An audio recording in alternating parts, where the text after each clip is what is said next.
방송을 청취함으로써 생기는 물질적, 정신적, 육체적 피해, 성적 하락, 인성 변화, 불면증, 가정 불화, 왕따, 귀차니즘 등에 대해 고스트네이션 제작진 일동은 어떠한 책임도 지지 않음을 경고드립니다.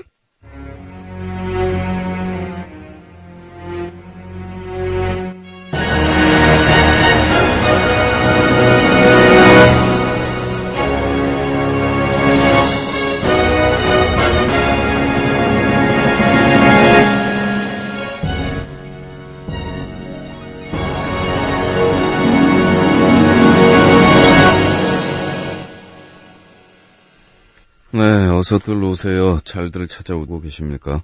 95.9로 새벽 2시로 시간을 옮겨서 방송이 되고 있는 고스트네이션.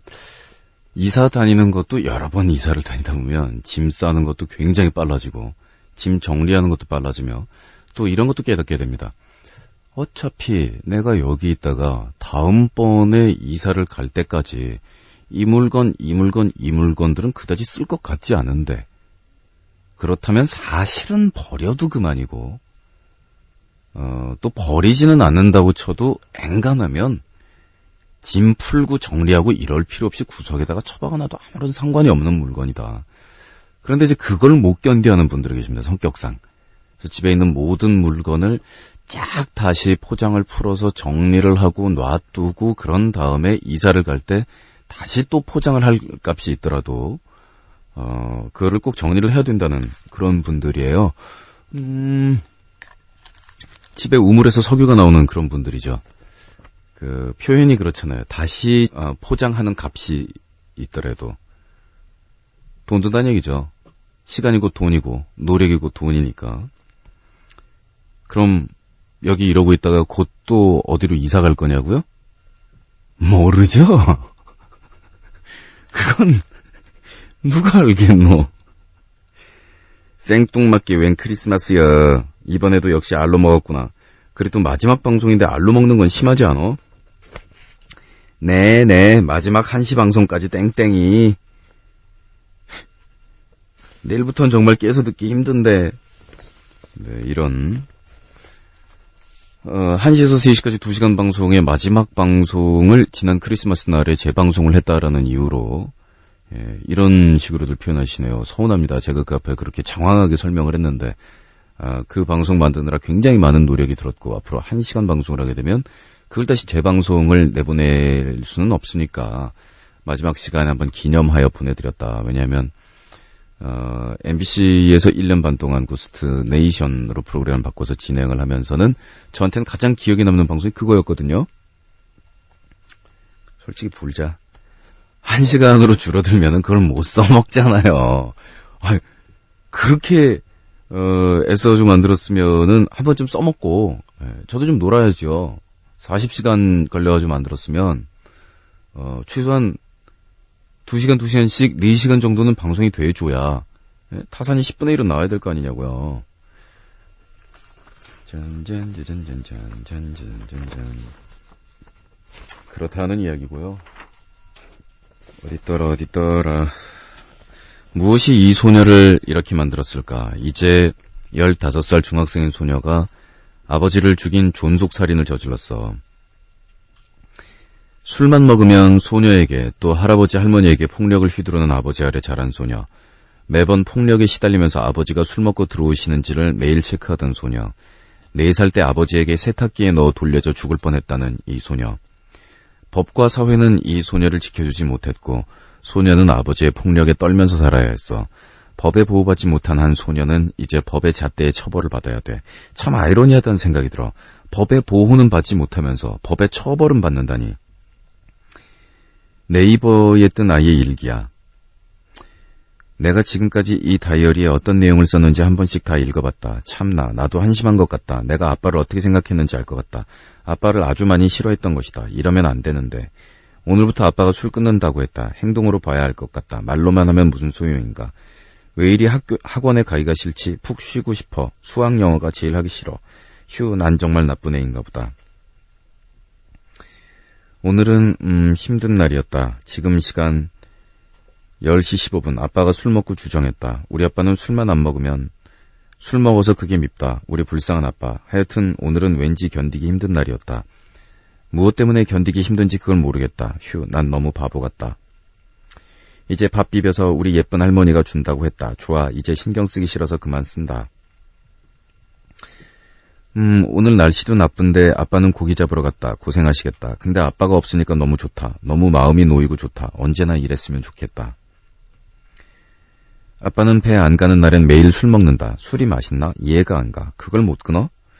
못 끊는 이유는 하나, 술 중독증에 걸렸기 때문. 언젠가 손을 떨 수도 있다. 난 너무 고달프다. 이젠 아빠가 술 안 먹어도 싫어. 내가 죽어야 할아버지 할머니가 편히 남은 생을 사실 텐데.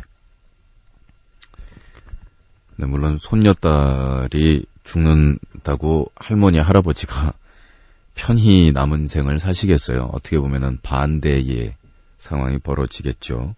그런데 어쨌든 아이 입에서 내가 죽어야 라는 말이 나온다라는 건 참 얼굴과 외양은 어땠을지 몰라도 그 마음속에 난 생채기는 노인의 미간에 파인 주름 숫자만큼이나 많았구나 하는 생각이 드네요.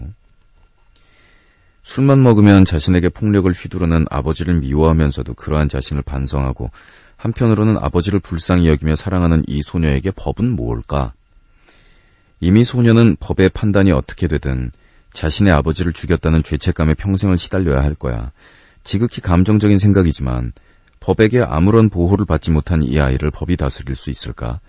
이렇게 존속살인을 저지르진 않았지만 우리나라에 이런 아이들 알게 모르게 많이 있다고 생각이 돼. 아이에게 휘두르는 폭력에 우리나라는 너무 관대한 게 아닐까? 이런 아이들에게 법은 무엇으로 해줄 거지? 강릉의 아버지를 살해한 소녀 얘기 나도 기사 읽었는데 씁쓸하더군. 우리나라 하루빨리 아동학대랑 가정폭력에 대한 인식이 바뀌어야 한다고 생각해. 남의 집안일, 집안 문제로 치부해버리고 맞을 짓 했겠지라는 말로 합리화하고 그렇게 해서 자기 마음 좀 편해진다고 세상이 좋아지나?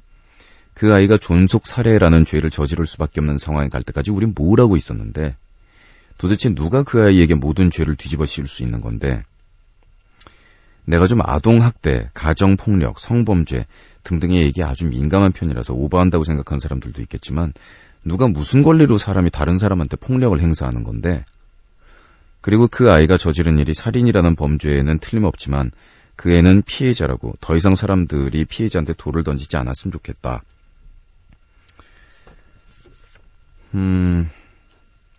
이번에 여중생이 자기 아버지 죽인 사건 말이야. 기사를 인터넷으로 읽는데 막 눈물이 줄줄줄. 내가 원래 딴 사람 일에 잘 울어. 근데 일기, 아버지에 대한 일기를 읽는데 눈물이 줄줄 나는 거야. 물론 난 그 사람들이 어떤 사람들인지를 몰라. 그 여중생과 아버지가 평소 어떤 생활을 했는지 어떤 사람들인지 몰라. 단지 인터넷 기사 몇 줄만이 그들을 알 수 있는 한 가지 단서지. 사건을 요약해보면 매우 간단하잖아. 사실 가정폭력에 시달리던 딸이 아버지를 죽였다. 한 줄로 요약 가능하네. 근데 참 마음이 안 좋다. 아버지를 죽인 그 여중생도 자기 딸에게 죽음을 당한 그 아버지도 물론 가정폭력은 용서될 수 없는 것이지. 하지만 알코올 중독으로 가족에게 폭력을 휘두를 수밖에 없었던 그 아버지를 결국 딸이 그를 죽이기 전에 그 누가 그 아버지를 붙잡고 힘없는 딸과 늙은 부모 대신 치료하고 힘이 되어줄 수도 있었을 텐데 그렇다면 사태가 이 정도까지는 않았을 텐데 그 아이 지금 유치장에 있다 그러더라. 결론은 만나지만 뭐가 뭔지 아무것도 모르겠는 뒤죽박죽이지만 마음이 씁쓸해서 그냥 몇 자 적어봤어. 네, 이건 키미의 글이었고요. 처음 읽어드린 글이 리오의 글이었는데요. 저는 요 문장이 마음에 닿습니다. 아주 콕 집어 사는 얘기인 것 같은데 법에 의해서 보호는 받지 못했는데 근데 법의 잣대에 의해서 처벌은 가해진다라면 그건 뭐냐 공감하는 생각이 들고요. 또 법이라는 것 안에도 그 안에도 법과 법조문 조항 그 빡빡해 보이는 사이 간격 안에도 여전히 인간과 인간이 역시 하는 일이기 때문에 그 안에 간격은 있습니다. 그리고 지금 사회 여론이나 뭐 그런 상황에 대한 관심이나 이런 것들이 어쨌든 뭐 그게 냄비 근성이라고 이야기를 하든 뭐라고 얘기를 하든 아직까지는 얘기들이 그렇기 때문에 뭐 정상 참작이 되거나 많이들 관심 기울이는 만큼 최선의 결과라는 건 뭐 현재는 있을 수 없겠지만 어쨌든 지금 생각할 수 있는 가장 좋은 뭔가의 결과를 여러 사람이 같이 머리를 맞대리라 라고 생각을 하고요. 단지 뭐 걱정되는 것은 이제 뭐 재판이나 이런 것까지 이제 가게 되면 막상 그때쯤 되면은 지금 왈락왈락왈락 얘기하던 사람들 다 사라지는 그런 경우도 있으니까요. 제가 언뜻 드는 생각인데요. 이 사건을 보는 우리 입장은 분노도 아니고 당혹스러움도 아니고 슬픔도 아니고 뭐 여러 가지 복합적인 감정이지만 이 얘기를 보고 안타까워하는 우리 모두가 이 사건의 공범이라는 죄의식에서 자유로울 수 없는 것이 아닌가 하는 그런 생각이 들어요. 폭력, 술, 이 사건에서 제 눈에 가장 크게 들어오는 단어는 이 두 개인데요. 다시 한번 느끼는 거지만 폭력에는 타협이 없다. 일정한 수준에서의 체벌이라든가 일정한 수준에서의 어떤 폭력을 정당화하는 그 일정한 수준이라는 건 존재하지 않기 때문에 폭력이란 결국 100% 우리 주위에서 추방되어야 하는 존재지 그게 무슨 타협해가지고 우리하고 공생을 할 수 있는 그런 종류가 아니라고 생각이 되고 심지어는 직접 물리적인 폭력 말고도 언어 폭력을 비롯해서 수천만 종류의 변종된 다른 폭력 종류하고 싸울래도 얼마든지 많은데 가장 기초적인 폭력인 이 물리적인 폭력조차도 우리 주변에서 내쫓지 못한 데서야 너무 말이 안 될 거라고 생각을 하고 그래서 이 체벌을 상대하는 전투의 요령은 체벌을 어느 수준에서 합리적으로 그 자리에 머무르게 한다라는 환상을 깨고 체벌을 그렇게 구축해야 될 대상으로 봐야 하는 것. 그게 이제 저의 생각이고요. 또 하나는 이 알코올의 문제인데요. 그렇습니다. 그죠? 이 알코올이라는 마약 종류가 지금도 전국 각지에서 술에 취해서 자동차를 몰고 살인 흉기를 물면서 우리 부모님과 당신들의 자녀와 우리 친구와 사랑하는 사람들의 목숨을 위협하면서 이 수백 킬로그램이 넘는 쇳덩어리가 100km가 넘는 엄청난 속력으로 가리지 않고 사람들을 치일 수 있는 얼마든지 그런 가능성 안에서 그 육중한 몸뚱어리로 소리를 내면서 길을 질주를 하고 있습니다. 그 안에 술을 마신 사람이 과연 몇 명이 타고 있을까? 술을 마시고 자녀를 때리고 친구를 때리고 온갖 실수를 저지르는 사람들이 얼마나 있을까? 안 그래도 오늘 좀 놀아본 오빠의 미심쩍은 상담소에 지금 상담이 하나 와 있는데 이제 술 먹으면 난 개요. 이런 낭패가 보낸 글이에요. 초딩 교사요. 한 학번 위 선배 군대 환송회에서 필름이 사라졌어. 선생님들과 첫 술자리라 잘하고 싶은 마음에 의욕이 앞서 나갔어. 난 이제 막 이쪽 바닥에 발들인 햇병아리라 친해지고 싶었지. 그래서 이 선배 마실 때 저 선배 마실 때 다 같이 달렸어. 난 필름이 끊기긴 하지만 이제 나이도 있고 조절할 줄도 아는데 자리가 어려워서 못한 거야. 근데 필름이 사라진 거야. 그 자리가 어떤 자리냐면 전국구에서 알아주는 분들이 모인 자리였거든. 얼굴도 터볼 겸 난 너무 잘하고 싶었던 거지. 회상을 하자면 술집에서 바로 다음 컷은 당구장이었는데 분위기가 너무 냉담했어. 사과를 하려고 한 것 같은데 잘 안 받아주시는 것 같았지. 다음 컷은 나를 택시에 넣어주시대. 난 계속 쓰러지고 넘어지고 안 가겠다고 버텼나. 결국 한 대 맞은 것 같아. 다음 컷은 집 앞. 쪼그려 앉아 전화를 했는데 지금 확인해보니 장난이 아니군. 언제 다 이렇게 한 건지. 그리고 집에 들어와서 발광 좀 하다가 쓰러졌어. 지금 수업 중일 것 같아서 문자 하나만 날려놨는데 단문도 없고 내가 무슨 짓을 한 건지 모르니까 더 초조하네. 난 왜 술만 먹으면 저기가 활활 불타오르는지. 나만 억울하게 사는 것 같고 에휴 평생 볼 사람들인데 미쳐버리겠어 아주. 청혼의 꿈을 안고 시작하는데 첫 테이프를 이런 식으로 끊다니 자기 비하할 가치도 없는 것 같아. 내가 어떻게 해야 사과를 잘할 수 있을까? 알코올의 무서움. 알코올에 대한 이 전율이 있는 무서움. 알코올을 마약이라고 표현하는 것에 대해서 그게 어떤 약간의 과장이라든가 아니면 수사적인 표현이라고 생각하시는 분들이 아직도 저희 방송 듣는 분들 가운데 계시는 것 같더라고요. 의학적으로 보아서 과학적으로 볼 때도 마약이고, 이게 일으키는 뭐 중독성이나 각종 현상 등을 생각을 해도 마약이고, 마약을 따지는 기준으로 환각성에 대한 논란을 많이들 얘기하는데, 외국 같은 경우는 환각의 논란보다는 중독과 금단 현상, 그러니까 통제를 할 수 있느냐, 그게 훨씬 더 중요하다라고들 얘기를 합니다. 노골적으로 얘기해서 환각이 일어나든 말든 지가 그렇게 해서 남한테 피해를 끼치고 자기가 통제를 못하고 이럴 거냐 안 그럴 거냐가 문제인 거지. 어떤 사람이 뭐 술을 마시고 자던 눈앞에서 무지개를 보던 남이 무슨 상관이에요 그게. 남한테 피해를 준다. 그거를 허용한다. 라는 거는 내 가족들이 다친다는 얘기인데. 이거 제일 싫어요. 술 마시고 남한테 전화 필름 끊긴 상태에서 계속하는 사람들. 이거 아주 피곤한데. 제일 고마운 게 술 마시면 자는 놈. 차라리 고마운데 제일 미울 때는 겨울에 추워 죽겠는데 주위에 그거 하나를 누군가 들쳐업고 가야 될 때. 정말 힘들죠. 자, 낭패씨. 어떻게 해야 사과를 잘할 수 있을까는 제가 볼 때는 굉장히 중요한 문제이지만 다음의 문제에 비한다면 1000분의 1도 중요하지 않은 문제라고 생각이 돼요. 뭐냐면 어떻게 해야 이런 일이 반복되지 않을까요?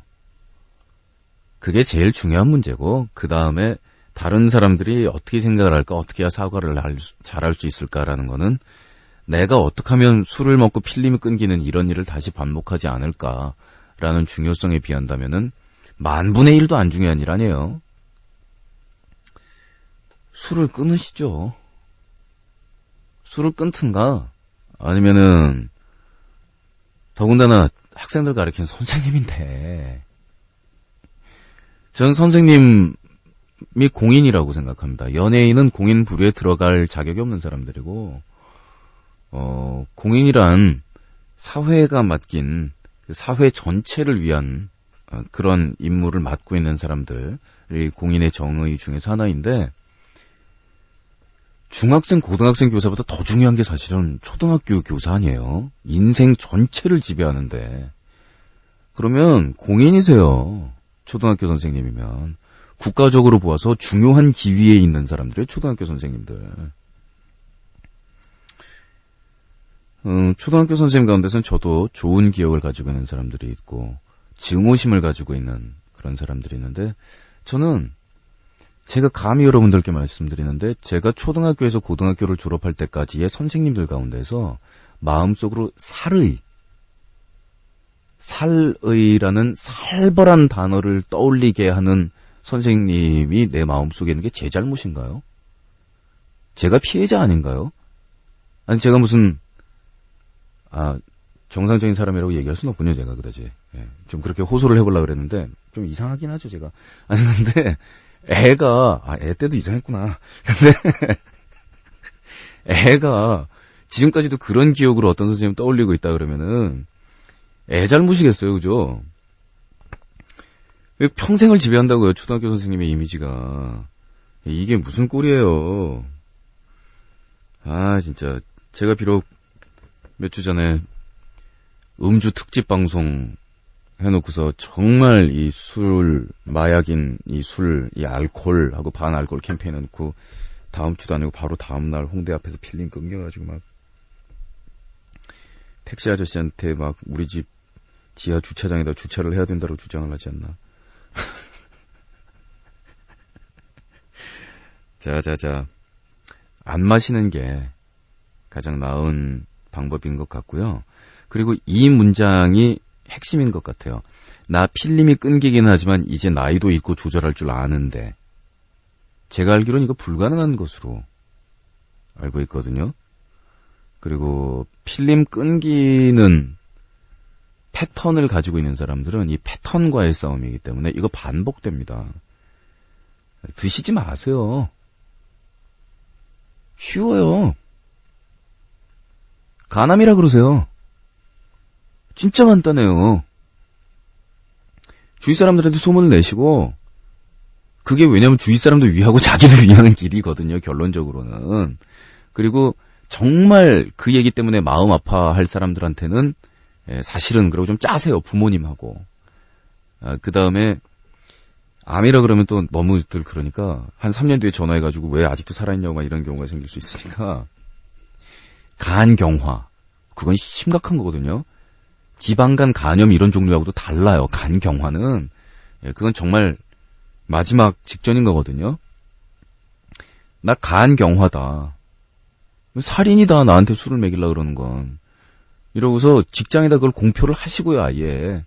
그러면은 죄송한 말씀드리면 주위에서 잘 됐다 그럴 겁니다. 이제 저 녀석 필름 끊겨가지고 저런 걸 안 봐도 된다고.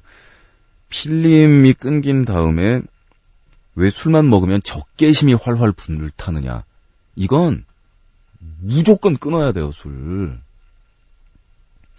그리고 조금 더 표현을 바꿔서 말씀드릴까요? 이런 낭패 씨께서는요.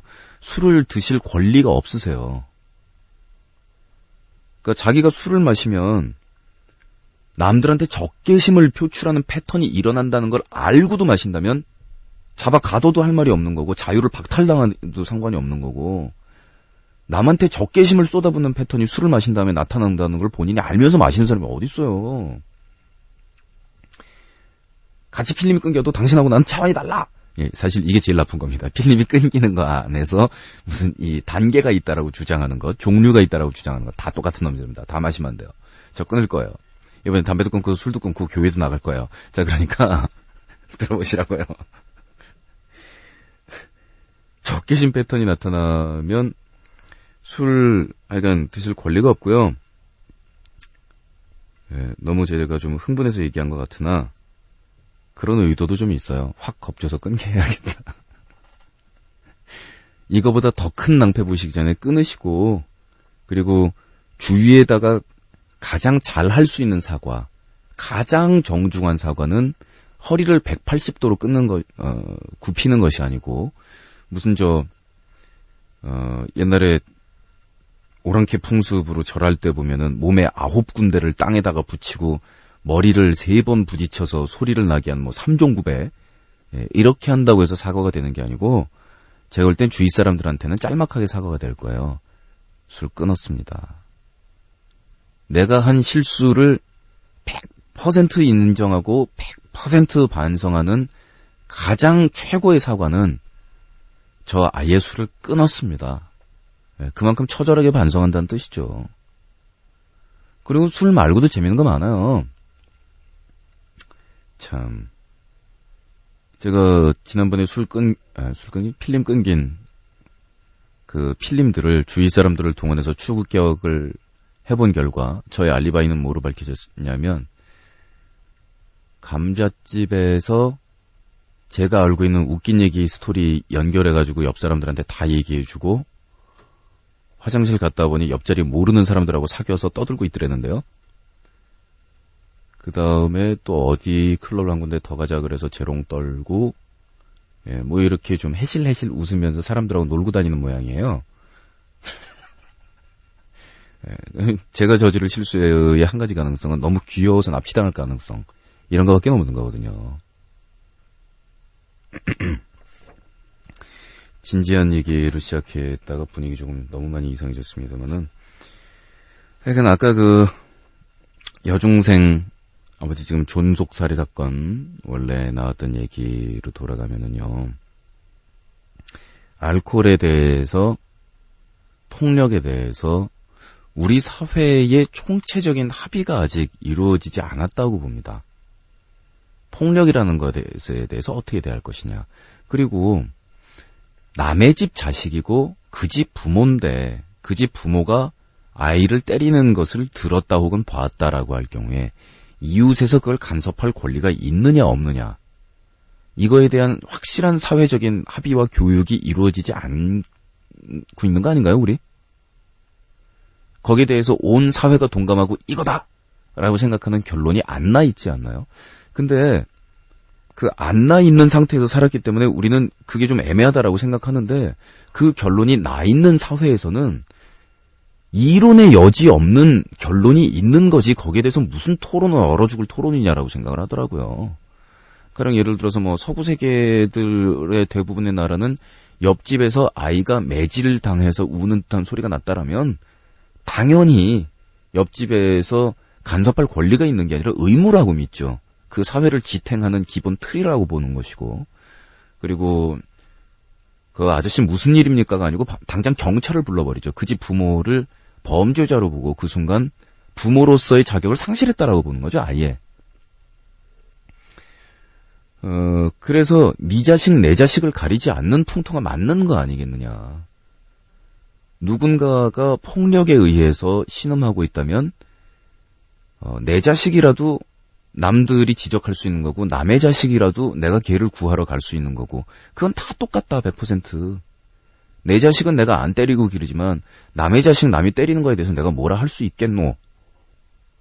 뭐라고 못하죠. 그렇지만 그 집 하나하나를 건드리는 건 못하지만 우리 사회 전체가 합의를 하고 분위기를 만들어 나갈 수는 있죠. 그래서 그런 분위기가 아이들을 때린다라는 거는 없는 것으로 하자라는 게 결국 이루어지는 사회라면 그렇다면 이런 사건이 절대로 일어날 수 없는 게 아닌가.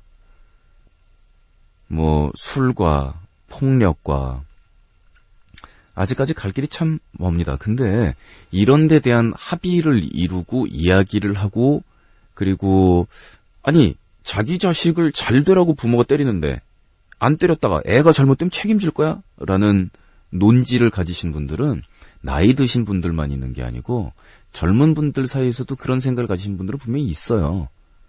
근데 그것이 이제 왜 잘못된 생각이냐라든가 이런 토론 자체를 해나갈 수 있어야 되는데 일단 우리나라에서는 말 꺼내면 꺼내는 단계에서부터 막히니까. 근데 우리나라가 경제가 무슨 좋든 잘 나가든 수출이 잘 되든 뭐 GNP가 어떻게 됐든 GDP가 어떻게 됐든 우리나라 실직률이 어떻게 됐든 이런 토론하고 얘기하는 건 늘 할 수 있는 일 아닌가요? 뭐 북한이 핵이 어떻게 됐든 독도 문제가 어떻게 됐든 뭐 유로하고 달러의 대비 가치가 어떻게 됐든 상관없이 이런 얘기는 할 수 있는 거 아닌가요? 그러니까 우리가 대한민국에서 잘 살게 된다라는 게 이런 게 사실은 해결이 돼야 잘 살게 되는 건데 경제 좋아지면 이런 토론할 거 아니잖아요. 그러니까 좀 이런 사건 하나 벌어졌을 때 눈물 난다 라고 말씀하신다면 눈물 닦으시고 뭔가 행동할 수 있는 걸 찾아보자. 그래서 일단 슬프다. 안타깝다. 안타까운 뭔가를 하자는 거죠. 그 뭔가의 뭔가는 뭐 본인이 선택하는 거지 누가 옆에서 뭐 하라 그런다고 해서 하는 거고 뭐 그런 거겠어요. 다음 카페에는 체벌 금지 법제화 카페가 있습니다. 노퍼니쉬 카페인데요.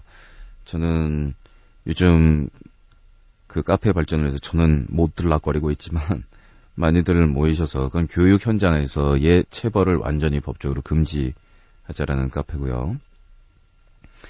또 이 가정폭력 역시 당연히 근절되어야 될 부분이라는 건 사실인데 참 가야 될 길은 멀고 해야 될 일은 많고 그렇지만 결국 남이 해주는 거를 받아 먹을 일은 아닌 것 같아요. 이거를 과연 누군가 의미 있는 사람들이 나서가지고 막 이렇게 해가지고 분위기를 만들면 내가 넙죽 받아 먹을 수 있는 사안이냐. 그건 아닌 것 같고 이게 그거 넙죽 받아 먹겠다라고 내가 들어누워가지고서 그냥 세워라 내워라 하고 있으면 나중에 내 아들내미 딸내미가 어디 가서 맞고 올 것이고 우리 엄마 아버지가 어디 가서 봉변을 당하고 올 것인데 뭐 그럴 수도 없는 거고요. 마음이 짠합니다. 그죠? 그 중학교 여학생 소녀 4살 때 세탁기 안에 넣어져서 돌려져서 목숨을 잃을 뻔했던 자기 아버지에 의해서. 그래서 아버지는 세탁기에 딸을 넣어서 죽일 뻔했고 그 아버지는 결국 그 딸에 의해서 목숨을 잃었습니다.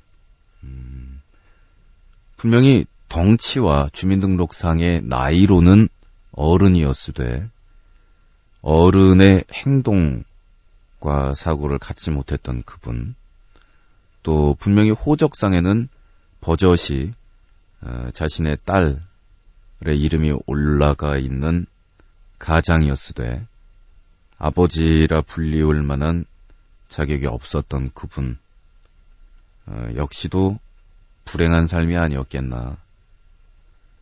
또 뭔가 마음처럼 잘 되지 않았던 그의 삶, 폭력을 휘둘렀고 부인은 그를 버리고 도망갔고 그 사이에서 부모와 딸은 자신의 폭력에 의해서 고통을 받았고 그 삶의 고통을 잊기 위해서 마신 술이었을지 모를 그 술은 자신과 다른 모든 가족들의 삶을 더 큰 고통으로 몰아넣었고 어린 왕자에 나오는 그 어른들의 표상인 술고래 얘기가 생각나잖아요. 술을 왜 마시나요? 창피한 걸 잊으려고 술을 마신단다. 뭐가 그렇게 창피한데요? 술을 마신다는 게 창피해. 라고 이야기하는 그 어른 술고래의 모습이 정말 떠오르는 그분 고인 역시 명복을 빕니다.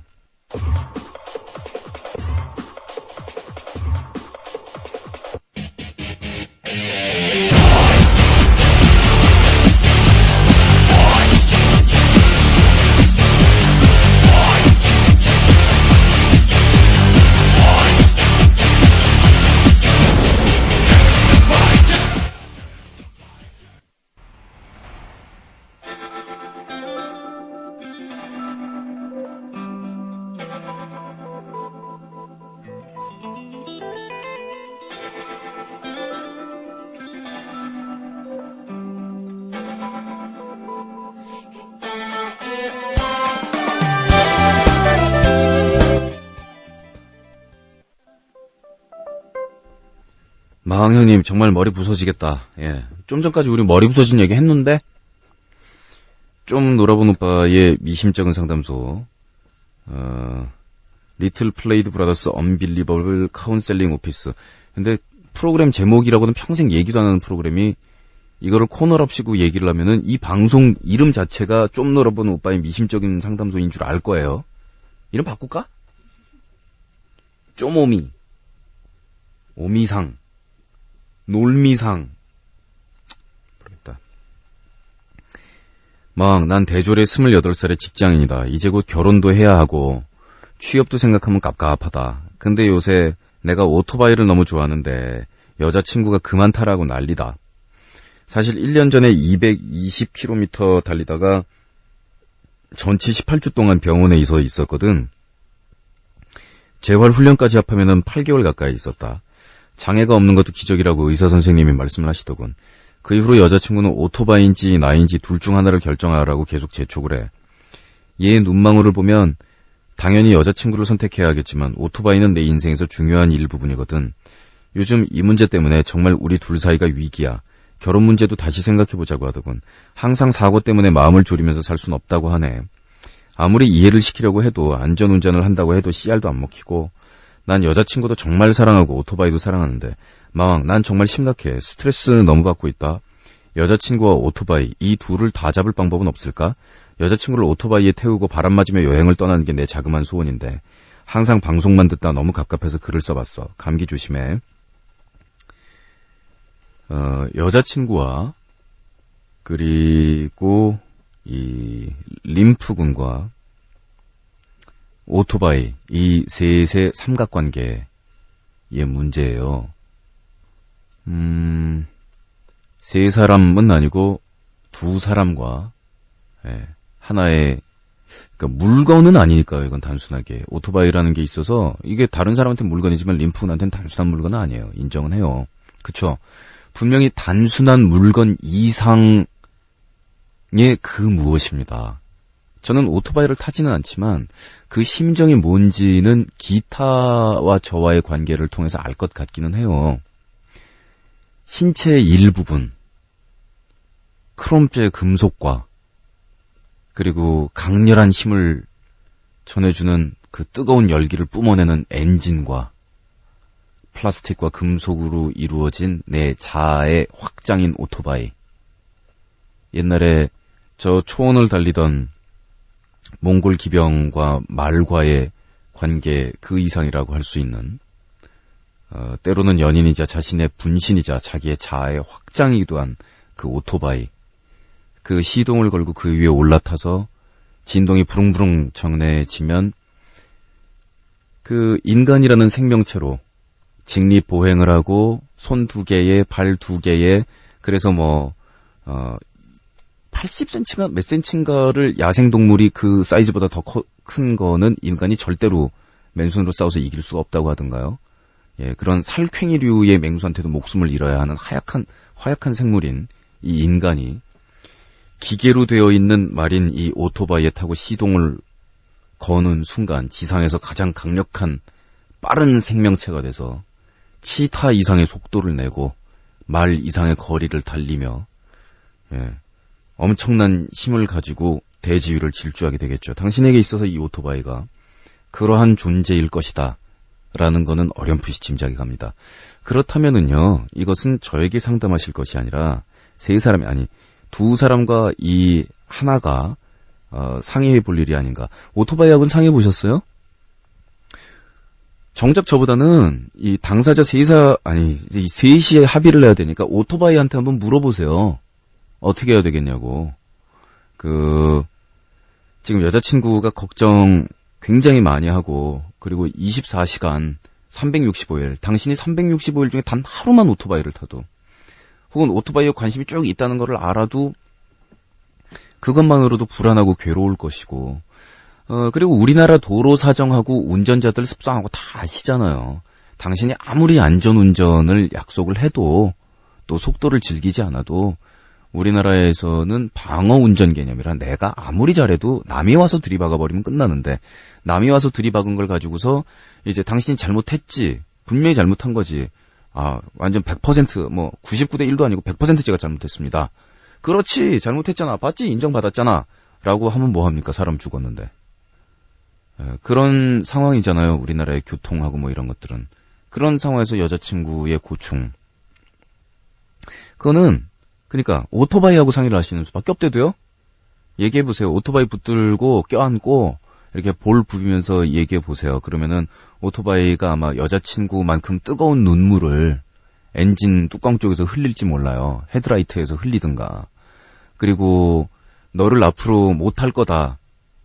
그리고 너랑 그렇게 옛날처럼 대지를 가르면서 다시 달리기 힘들 거야 라고 얘기를 하면 여자친구가 8개월 동안 재활 훈련하고 전치 18주 동안 병원에 있으면서 아주 박살이 났던 당신을 걱정해서 몸을 부들부들 떨면서 경련을 일으키던 것처럼 오토바이를 보고 난 다신 너를 못하라고 얘기하면 오토바이가 경련을 부들부들 일으키면서 당신을 걱정할 거예요. 그죠?